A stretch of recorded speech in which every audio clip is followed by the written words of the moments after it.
Did you know that if you invested $10,000 into a total market index fund at the end of 2021, it would have grown to over $83,000 by the end of 2024? That's an average annual return of about 9.65%, way more than what you'd get from a regular savings account. In today's video, I'll walk through the basics of investing. This will be a beginner-friendly video, so it should be easy to follow along even if you don't have any prior experience. We'll cover questions such as, what is a stock? What's a simple way to invest in the stock market? And what should you do if the market goes down? Let's start with the basics. What is a stock? A stock represents an ownership share in a company. When you buy a share of stock, you're literally buying a small piece of that company. Now, large publicly traded stocks usually have many shares outstanding, so your ownership portion might be very small. For example, if a company has 1 million shares and you own 100 shares, you only own 0.01% of that entire company. But as a shareholder, you're now a business owner in that company, and you can share in both the successes and failures of that company.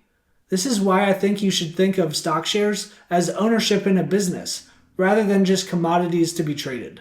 There are two main ways you can make money from stocks, through price appreciation and dividends. Price appreciation means that you bought a stock at one price, and then that price went up. If you sell your stock at the higher price, the difference is called a capital gain. What you originally paid for your stock is called your cost basis. Dividends are another way to earn money. Some companies pay out part of their profits to shareholders in the form of a dividend. These dividends are usually paid out monthly, quarterly, or yearly. The money you receive from dividends is also called your investment income. To measure your total return on a stock, you must take into account both the price changes and the dividends over a period of time. Sometimes just analyzing changes in price doesn't tell the full picture. One reason why investing is so complicated for beginners is because there's over 5,000 publicly traded companies in the United States. With so many options to pick from, how do you decide which stock to buy?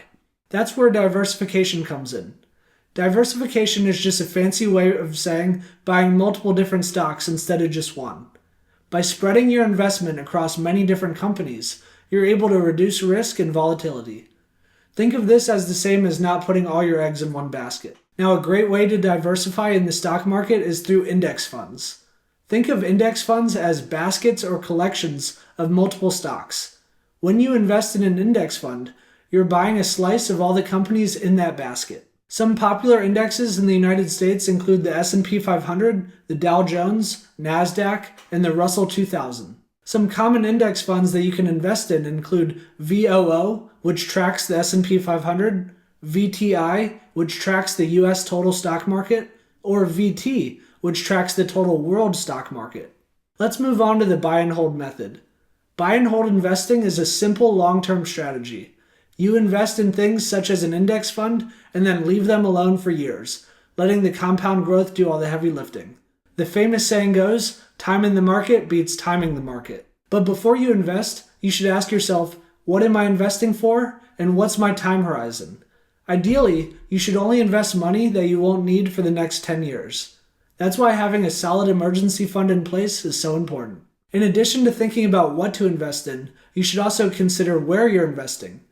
Now, there are many different tax-advantaged retirement accounts, such as the Roth IRA or 401ks, that can really help you save money on taxes. I recently made a video on the Roth IRA, and I'll link to it up above.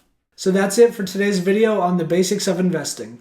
If you found this video deserving, please give it a thumbs up and consider subscribing. Thanks for watching, and I'll see you in the next one.